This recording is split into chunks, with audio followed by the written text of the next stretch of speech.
رب العالمین الصلاة والسلام والتحیۃ والإکرام علی النبی المکی المدنی القرشی الغربی الأمی البطحی الہاشمی سیدنا و نبینا و شفیعنا و حبیبی قلوبنا و طبیبی نفوسنا و مولانا و مولا الثقلین جد الحسن والحسین ابی القاسم محمد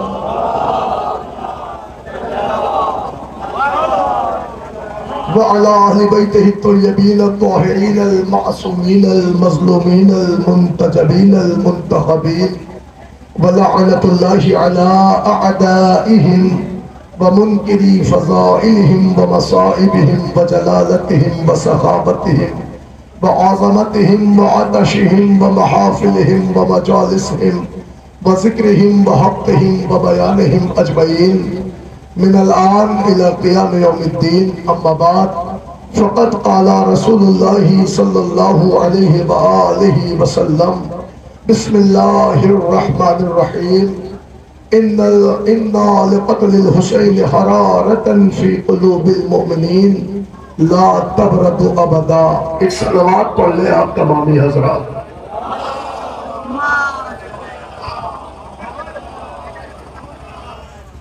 حضرت گرامی قدر عزاداران حسین مظلوم کربلا ماتمداران غازی ابو الفضل عباس علیہ السلام. عزیزو، آپ کا علم ہے کہ آپ کی بستی میں خاص پور میں آج 22 صفر المظفر کو یہ جلوس اربعین برپا ہوا ہے، اور بحمداللہ آپ تمامی حضرات بالخصوص اہل بستی کی شرکت رہی ہے، اور الحمدللہ ہماری تمام مہمان انجمنیں آئیں، ذاکرین آئے، ہم سب کے شکر گزار ہیں. اب صرف اور صرف انجمنیں چلی گئی ہیں، مہمان چلے گئے ہیں، بستی والے ہیں، ہم ہیں، آپ ہیں، آخری پرسہ ہے. اس لیے کہ اب وہ موقع ہے کہ جب ہم آپ اپنے کاموں سے فارغ ہو کر اس وقت فرش خاک پر فاطمہ کے لال کو پرسہ دینے کے لیے بیٹھے ہوئے ہیں. عزیزان گرامی، پیغمبر نے ارشاد فرمایا کہ بے شک قتل حسین کی حرارت مومنوں کے دلوں پر ایسی ہے جو صبح قیامت تک سرد ہونے والی نہیں ہے. اس کا مطلب قیامت آ جائے گی، حرارت عزا دلوں میں باقی رہے گی. یہ حرارت تو دوام ہے، اسے قیام ہے، یہ برقرار ہے، یہ لازوال ہے. اس کے استقلال میں جنبش نہیں ہے، اس کے اپنے تجزیے بدلنے والے نہیں ہیں. یہ وہ حرارت عزا ہے کہ جس سے لوگ امپریس ہو کر امام حسین کو آج کوئی سلیوٹ کر رہا ہے، آج کوئی نمن ارپت کر رہا ہے، آج کوئی خراج عقیدت پیش کر رہا ہے. ساری دنیا جب امام حسین علیہ السلام کے پیغام کو پڑھتی ہے اور حسینیت پر گفتگو سنتی ہے تو اس کے آنکھیں خیرہ ہو جاتی ہیں. پھر ہر کوئی یہ نہیں دیکھتا کہ حسین کا مذہب کیا تھا، حسین کا مسلک کیا تھا. ہر کوئی حسین کے کردار کو سلام کرتے ہوئے کہتا ہے کہ حسین مسلمانوں کا امام نہیں تھا بلکہ اس کائنات میں مانوتا کا سنستھاپک تھا، اور اسی مانوتا کے سنستھاپک کا نام حسین ہے کہ جس نے کائنات میں رہتی دنیا تک امن اور آگہی کا چراغ جلا دیا اور انسانیت کی ایسی بوباز پھونکی کہ آج ساری کائنات میں جہاں جہاں بھی انسانیت کی گفتگو ہوتی ہے نام حسین لیا جاتا ہے. عزیزان گرامی، میں بہت زیادہ کچھ تو بول نہیں سکتا، لیکن کم سے کم اس بستی کے نوجوانوں کو اپنائیت کے ناطے ایک فکرہ کہوں گا کہ دیکھیں، انجمنیں آئیں گی، چلی جائیں گی، ذاکر آئیں گے، چلے جائیں گے، جلوس کی تاریخ آئے گی، چلی جائے گی، مگر ہم آپ یہاں ہمیشہ رہیں گے. ہمارا آپ کے یہاں ہمیشہ آنا جانا رہے گا، اٹھنا بیٹھنا رہے گا، جماعت میں ساتھ رہے گا، نماز میں ساتھ رہے گا، فرش مجلس میں ساتھ رہے گا. لہٰذا بارگاہ امام حسین میں صرف حسینی بن کے آؤ، خاندانی بن کے نہ آؤ. کبھی یہ نہ سوچنا کہ یہ ان کا خاندان، وہ ان کا خاندان، یہ ان کا پروگرام، وہ ان کا پروگرام. جی نہیں، جیسے ہر مسجد اللہ کی مسجد ہے ویسے ہر عزاداری حسین کی عزاداری ہے. بس میرے بھائیو، ہاتھ جوڑ کے آپ سے اتنی گزارش ہے پورے دن میں اسی لیے یہاں وقت دیتا رہا کہ میں اپنی اتنی سی بات آپ کے درمیان کہہ لے جاؤں، اور شاید میری اس نحیف سی آواز کو میرا ہر بھائی سمجھ لے گا۔ عزیزان گرامی، یقیناً وہ حسینی نہیں ہے جو کسی کو حسینیت کے خلاف للکارے یا کسی کے جذبات کو مشتعل کرے۔ آقا حسین ہمیں یہ سبق نہیں دیتے ہیں، بلکہ یہ سوچیں کہ حسینیت کی راہ میں ہمارا ایک ایک قدم اگر خلوص نیت سے ہو تو یہی حسینیت والا قدم ہے۔ انشاءاللہ اگر کوئی بھی تکلیف کسی بھی خطے میں یا کسی بھی حصے میں یا کسی بھی فکر میں آئی ہے تو انشاءاللہ ابھی دن میں جو ہم نے کام کیا ہے انشاءاللہ سارے مسائل حل ہو جائیں گے، اس پر اب مباحثے کی ضرورت نہیں ہے۔ انشاءاللہ سارے پروگرام ہوں گے، اچھے سے اچھے ہوں گے، سب میں آپ تعاون کریے۔ آپ کی بستی کا کوئی پروگرام خوشی کا ہو یا غم کا ہو وہ آپ کا اپنا پروگرام ہے۔ بس اللہ آپ سب کے جذبہ ایمان کو بلند رکھے، اللہ آپ کی تمام تر رزق میں اللہ کشادگی پیدا کر دے، اور اللہ آپ کے اندر اتحاد و اطمینان برقرار رکھے۔ بس عزیزان گرامی، بس یہ مجھے دو فکرے کہنے تھے۔ اب آئیے جس کے لیے آپ فرش خاک پہ بیٹھے ہیں، آئیے ہم ان کربلا کے غریبوں کا تذکرہ کر لیں۔ آج 22 سفر ہے، بعنوان 40 امام حسین آج یہاں جلوس برپا کیا گیا۔ خدا تمام شرکائے جلوس کو، حاضرین و جلوس کو، اہل بستی کو، جنہوں نے جس زاویے سے بھی امام حسین کے اس غم میں شرکت کی، آئے ہوئے زائرین کو کھانا کھلایا، آئے ہوئے زائرین کی خدمت کی، جس لحاظ سے بھی جو شامل حال رہا، بی بی جناب زہرا ہر ایک کے رزق کو کشادہ فرمائے، ہر ایک کی دعاؤں کو قبول کریں۔ لو عزادارو، یہ نقابت کا سلسلہ ہے، اس لیے کہ صبح میں جو اماری برآمد ہو رہی تھی آج وہ اختتام پذیر کی طرف ہے، لیکن ہاں مجھے جو فہرست دی گئی ہے اس فہرست میں صرف اماریاں نہیں ہیں بلکہ ایک بستر بیمار کربلا بھی ہے۔ آپ نے بڑی نقابت سنی ہوگی بستر بیمار کربلا کے عنوان سے، لیکن میں بیمار کربلا کے لیے ایک فقرہ پڑھنا چاہتا ہوں۔ ہمارا امام بیمار نہیں تھا، وہ تو مصلحت الہی تھی جو بیمار ہوا تھا، ورنہ امام نے جب شب عاشور یہ منظر دیکھا تھا تو امام نے مسکرا کے کہا اتنا لشکر تو یا تو میرے لیے کافی ہے، میرے چچا عباس کے لیے کافی ہے۔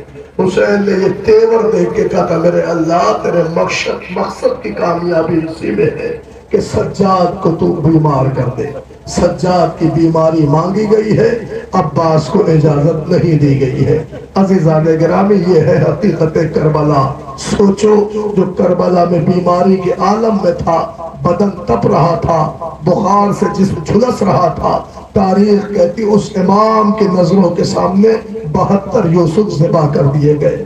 اے نوجوانوں، اگر تمہارے گھر میں ایک میت ہو جائے تو تمہارا دل سنبھلتا نہیں ہے، تمہاری کمر ٹوٹ جاتی ہے، تمہارا بدن جواب دے جاتا ہے۔ سوچو جس کے گھر میں 10 گھنٹے میں 72 جنازے نکل گئے ہو، اس پر کیا غربت ٹوٹی ہوگی۔ ہاں ایک صبح سے آپ لوگ جلوس میں ہیں، جو جلوس میں صبح سے ہوگا اس کو شامل ہوئے 10 گھنٹے ہو گئے، مگر 10 گھنٹے میں تم ٹوٹ چکے ہو، تھک گئے ہو۔ سوچو امام حسین کا کیا عالم ہوگا جو 10 گھنٹے میں ایک جنازہ لا کے رکھتے تھے، دوسرے کی آواز آتی مولا میرا سلام قبول کرے۔ عزادارو، اسی فاطمہ کے لاز کو رونے بیٹھے ہیں۔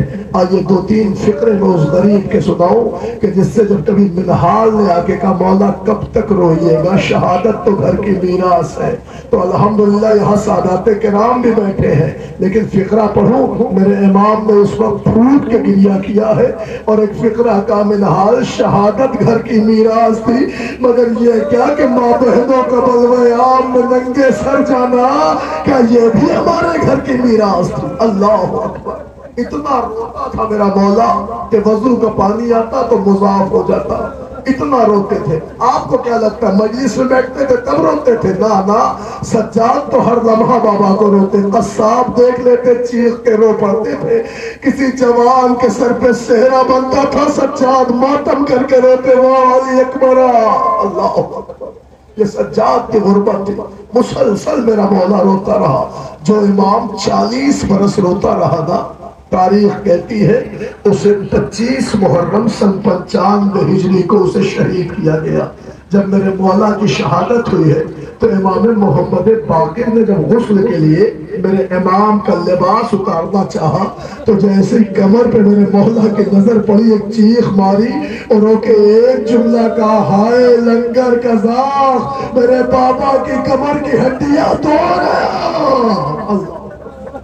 اللہ اکبر۔ عزادارو اب آپ کو میں کیسے سمجھاؤں کہ اس بیمار کا عالم کیا تھا؟ میں یہ فقرہ سن لے، اسی پہ بستر بیمار کربلا آ جائے گا، زیادہ وقت نہیں لوں گا۔ پتا ہے کہ ہوا کیا تھا؟ جو ہی نہیں میر انیس نے لکھا کہ شبیہ امام زمان کھینچتے ہیں، تصور میں تصویر جا کھینچتے ہیں، کہاں بیڑیا اور کہاں پائے عابد، یہ لنگر کہیں ناتواں کھینچتے ہیں۔ ارے آپ کو خبر بھی ہے کہ لنگر ہوتا کیا ہے؟ شاید آپ نے سنا ہو، میں نے کہیں پڑھا بھی ہے کہ یہ جو لنگر ہوتا ہے یہ لوہے کا ایک پٹا ہوتا ہے جو غریب کی کمر میں باندھ دیا جاتا ہے۔ ارے سجاد کی کمر میں لوہے کا وہ پٹا باندھا گیا اور اس لوہے کے پٹے میں 2 زنجیریں حائل تھی اور وہ زنجیریں دور جا کے بڑے سے پتھر میں لپیٹ دی گئی تھی۔ لنگر کھینچنے والے کو لنگر نہیں کھینچا جاتا ہے بلکہ اس کو وہ سل وہ پتھر کھینچنا پڑتا ہے۔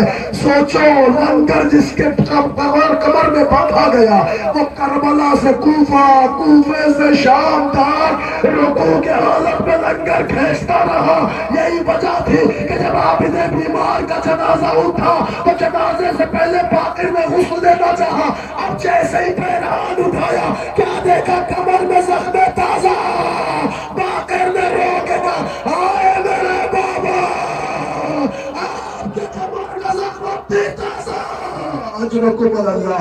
لو عزادارو وہی بستر بیمار کربلا آ رہا ہے، بڑھ کے ذرا زیارت کر لو اور اگر کلیجہ برداشت کر سکے تو ذرا اپنا سر اٹھا کے بستر کی طرف دیکھنا، اس میں ہتھکڑیاں بھی ہوگی، پیروں والی بیڑیاں بھی ہوگی، کمر والا لنگر بھی ہوگا، گلے کا ایک توق کی نشانی بھی ہوگی۔ عزیزان گرامی میں نہیں کہتا، علماء کہتے توق ہوتا تو صرف عظم ہوتا، لیکن توق خاردار تھا اور سجاد کے توق میں دونوں طرف زنجیریں لگی تھی اور 2 ظالم ادھر سے زنجیر پکڑے، 2 ظالم ادھر سے زنجیر پکڑے۔ جب دائیں طرف کے لوگ زنجیر کھینچے تو بائیں طرف کا کانٹا گلے میں، اور جب بائیں طرف سے کھینچی جائے تو دائیں طرف کا کانٹا گلے میں۔ اجرکم اللہ، اجرکم اللہ۔ خدا آپ کو کوئی غم نہ دے سوائے سید الشہداء کے۔ عزادارو وہی امام شام کا مرثیہ پڑھتا پڑھتا دنیا سے چلا گیا۔ کوئی پوچھتا مولا سب سے زیادہ اذیت کہاں ہوئی؟ امام رو کے کہتے الشام، الشام، الشام۔ پتا ہے امام نے کیوں شام شام کا مرثیہ پڑھا؟ وہ تو سجاد کا دل جانتا ہے کہ سجاد کی شام کا مرثیہ پڑھ لیتے۔ اللہ جانے قید شام کا مرثیہ تھا کہ زندان شام کا مرثیہ تھا کہ بازار شام کا مرثیہ تھا، مگر ایک فقرہ پڑھوں اس لیے کہ ہماری آنے والی ہے۔ ارے جب بازار شام میں بیویوں کا وجود ہوا تو مولا غریب سجاد فرماتے ہیں کہ جتنی شام کی عورتیں تھیں وہ چھتوں پہ بیٹھی ہوئی اپنے ہاتھ میں پتھر لیے تھی کہ ایک مرتبہ سکینہ نے ایک عورت کو دیکھا، روکے گا پھر میں ایک دعا کرتی ہوں آمین کہو۔ تو بیٹی کس کے لیے دعا کرنا ہے؟ کہ مجھے فلاں عورت چھت پہ بیٹھی ہے، کہ اس کے لیے کیوں دعا کر رہی ہو؟ کہ مجھے شریف لگتی ہے۔ کہ شریف کیسے لگتی ہے؟ کہ پھپھی اماں جتنی عورتیں دیکھتی ہوں سب ہاتھ میں پتھر لیے، اس کا ہاتھ خالی ہے۔ اللہ اکبر، اللہ اکبر۔ سوچے کتنی غربت تھی اہل حرم پر۔ شام میں بیویوں کی اماری بازاروں میں پھرائی جا رہی تھی۔ نوجوانوں دل سے جلوس میں ہونا، 2 اذانیں 4 اذانیں تم نے سنی ہے، پورا دن جلوس میں کھڑے رہے ہو، ابھی جاؤ گے تو تمہیں بستر مل جائے گا، گھر پہ آرام مل جائے گا۔ لیکن ہاں یہ پردے دار میری ماں بہنیں بھی جلوس میں تھی، پورا دن جلوس میں تھی، لیکن ابھی گھر پہ شاید انہیں آرام مل جائے۔ لیکن آؤ میں تمہیں بتاؤں، جو پورا دن جلوس میں آپ کھڑے ہو تو شاید آپ کو اتنی اذیت نہ ہوئی ہوگی جتنی اذیت شہزادی زینب کو تھی۔ تم ایک وقت میں ایک دن میں تم نے فقط 4 اذانیں سنی ہیں۔ ارے زینب کو جب کھڑا کیا گیا 16 اذانیں علی کی بیٹی نے ایک مقام پہ سنی۔ اجرکم اللہ، اجرکم اللہ۔ عزادارو لو اماریوں سے قبل ایک اور شبیہ ہے، وہ شبیہ مولا امام حسین کی سواری ذوالجناح کی سواری ہے۔ آپ کی نظروں سے برآمد ہو رہی ہے، یہ شبیہ امام حسین کی سواری ذوالجناح ہے۔ عزیزان گرامی، تاریخ کہتی ہے امام حسین کی وہ سواری ہے کہ جو حضرت شہزادی سکینہ کو سلامی دے کے کہتی بی بی تو یتیم ہو گئی، تیرا بابا مارا گیا۔ لو عزیزان گرامی، اب ایک اور اماری ہے جس پر گہوارے کی نشانی ہے، لو آپ کی نظروں کے سامنے سے پیش کی جا رہی ہے۔ پتہ یہ کون سی اماری ہے؟ اس پہ گہوارے کی نشانی ہے۔ شاید یہ نشانی اسی لیے ہے کیونکہ ایک ظالم کا بیان ہے، میں کربلا میں تب پہنچا کہ جب بی بیاں لٹ چکی تھی، مال و اسباب چھن چکا تھا، کہتا میں نے ایک بی بی کو دیکھا جس کی آغوش پہ کوئی قیمتی گٹھری لگ رہی تھی، میں نے اس بی بی سے گٹھری کو چھیننا چاہا، بی بی نے مضبوطی سے پکڑ لیا، جب وہ گٹھری نہ دی تو میں نے اٹھایا نیزہ اور اس بی بی کے پشت پہ ایک نیزہ مارا، وہ بی بی تیورا کے زمین پہ گری، میں نے گٹھری کو چھینا، اب جو کچھ دور آ کے گٹھری کھولی تو اس میں کچھ اور نہ تھا بلکہ اصغر کے جھولے کی جلی ہوئی لکڑیاں ماں باپ کے فریاد کر رہی تھی، آئے میرا لال علی اصغر تو بھی نہ رہا، تیری نشانی بھی چلی گئی۔ اجرکم اللہ۔ عزاداروں آگے آگے گہوارے علی اصغر کی شبیہ، پیچھے پیچھے اس اجڑی ہوئی ماں کی اماری آ رہی ہے کہ جب کربلا سے آزاد ہوئی تو تاریخ کہتی ہے کہ بی بیاں مدینے تو جانے لگی مگر قبر امام حسین سے رباب لپٹی رہ گئی۔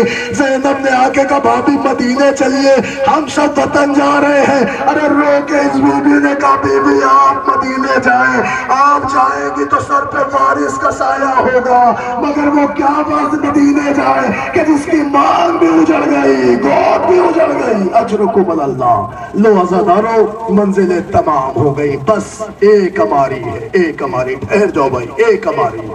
وہ اماری کس کی ہے؟ وہ اماری ہے زینب و ام کلثوم کی اماری، دو غیرت مند بہنوں کی اماری ہے۔ عزیزان گرامی، بس دو فقرے سن لے، مجلس تمام ہے اسی پر، شہزادی کی اماری آئے گی، جیسے چاہے آپ پرسہ دے لیں۔ عزیزو، سب سے بڑی قیامت تو اس بات کی تھی کہ بے پناہ چاہتے تھے اہل حرم عباس کو، اور بے پناہ عقیدت تھی عباس کی اہل حرم سے، اور اسی قدر امام حسین بھی چاہتے تھے زینب کو جس طرح چاہتی تھی زینب امام حسین کو۔ روایتیں کہتی ہیں کہ ایک دن شہزادی زینب اپنے گھر کی انگنائی میں سو رہی تھی، وہ زینب کہ جس کا سر کبھی دھوپ میں نہ دیکھا ہو، روایت کہتی دھوپ کا ایک ہلکی سی سورج کی کرن آئی جو شہزادی کے چہرے پہ پڑ رہی تھی، شہزادی گھر میں تھی، دھوپ کی کرن پڑ رہی تھی۔ روایتوں کا فقرہ ہے کہ حسین نے زینب کے چہرے پر دھوپ کی کرن پڑتے ہوئے دیکھا۔ نوجوانوں، خدا ہر بھائی کو ایسی بہن دے، ہر بہن کو ایسا بھائی ملے۔ بھائی نے بہن کے چہرے پہ صرف دھوپ کی ایک شعاع پڑتے ہوئے دیکھا، برداشت نہ کر سکا۔ امام حسین نے سوچا اگر یہ شعاع دیر تک پڑتی رہی تو تبازت آفتاب سے میری بہن جگ جائے گی، لہذا حسین دھوپ میں کھڑے ہو گئے، اپنے عبا کا دامن پھیلایا، اپنی بہن کے اوپر سایہ کر دیا۔ دیر تک حسین دھوپ میں کھڑا رہا کہ میری بہن کے اوپر دھوپ کی تبازت نہ پڑے، زینب کی آنکھ لگی رہ جائے۔ مگر جب زینب نے خنکی محسوس کی، آنکھ کھلی، کیا دیکھا؟ ماجایا پسینے میں ڈوبا ہوا دھوپ میں کھڑا، رو کے کہتی میرے بھیا کیا غضب کر رہے ہو؟ کہ زینب میں تیرے چہرے پہ دھوپ برداشت نہیں کر سکتا۔ اے آزادارو، قیامت تو تب ہوئی جب علی کی بیٹی آنکھ پسے کرتا، کربلا سے کوفہ، کوفہ سے شام، زینب کو بھیا یاد آیا، رو رو کے فریاد کرتی رہے، بھیا پہچان میں تیری وہی بہن زینب جس میں تو دھوپ کی شعاع نہیں برداشت کر سکتا تھا، آج زینب پروان میں کشا بکشا پھرائی جا رہی ہے۔ آج زینب کا کوئی منہ سویا ور نہیں ہے، آج زینب کا کوئی بھائی زندہ